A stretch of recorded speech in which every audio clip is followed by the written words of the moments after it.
Congress party निरंतर अंकिता भंडारी के न्याय के लिए लड़ती रही है और अंकिता भंडारी के साथ अन्याय करने में जो बहुत बड़ी भूमिका प्रेमचंद अग्रवाल जी की थी, जो तत्कालीन कैबिनेट मंत्री भी थे, उनकी कुर्सी क्यों गई? उत्तराखंड की इस बेटी जिसके प्राण जा चुके हैं, उसके न्याय के लिए हम सबको खड़ा होना है और कांग्रेस पार्टी पूरी तरह से खड़ी है और न्याय की मांग करेगी।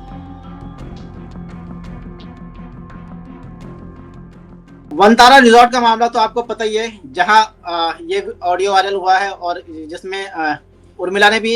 जो अपनी जो नया वीडियो जारी किया उसमें ये साफ साफ कहा कि यहाँ बड़े बड़े सफेद पोष आते थे और अपना मुंह काला करने के लिए आते थे। लेकिन अब कांग्रेस इस मामले में क्या कर रही है, क्योंकि आज कांग्रेस ने भी प्रदर्शन किया, ये इसलिए आपसे इसलिए सवाल इसलिए भी पूछा जा रहा है कि उर्मिला का जो नाम है वो इतना विश्वसनीय नहीं है।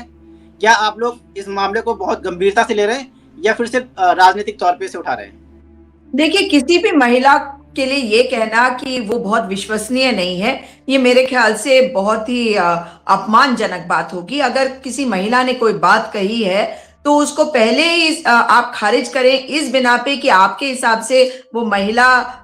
जो है सम्मान के योग्य इसलिए नहीं हो जाती क्योंकि वो विश्वसनीय नहीं है। किस बिना पे कोई ये बात कह सकता है? तो पहली बात आपको बिल्कुल साफ कर दूं कि कांग्रेस पार्टी निरंतर अंकिता भंडारी के न्याय के लिए लड़ती रही है और आज भी गणेश गोदियाल जी, जो प्रदेश अध्यक्ष है कांग्रेस पार्टी के, उन्होंने दिल्ली में प्रेस कॉन्फ्रेंस करी है कांग्रेस के हेडक्वार्टर्स से और उनके साथ हमारे दो सह प्रभारी सुरेंद्र शर्मा जी और मनोज यादव जी भी बैठे हुए थे और उन्होंने वहां वीडियो भी चलाई है इन्हीं की, यानी कि उर्मिला राठौर की, और साथ में उन्होंने अंकिता के न्याय के लिए कुछ मांगे भी की है। तो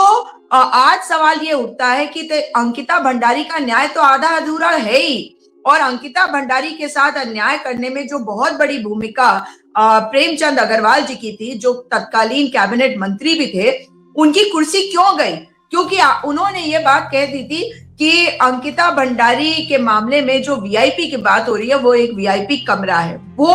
आर्ग्यूमेंट आज पूरी तरह से ध्वस्त हो जाता है और इस मामले में दोबारा से जांच होना जरूरी है। बल्कि मैं तो यूं कहूं कि स्वतः संज्ञान लेकर कोर्ट अपने आप ही इसको निर्देशित करे सरकार को कि इसमें सीबीआई जांच हो और कोर्ट की निगरानी में हो, क्योंकि इतने बड़े मामले में हम सब आहत है। उत्तराखंड की बेटियां लोगों की हवस के लिए नहीं परोसी जा सकती और उत्तराखंड की इस बेटी जिसके प्राण जा चुके हैं, उसके न्याय के लिए हम सबको खड़ा होना है और कांग्रेस पार्टी पूरी तरह से खड़ी है और न्याय की मांग करेगी।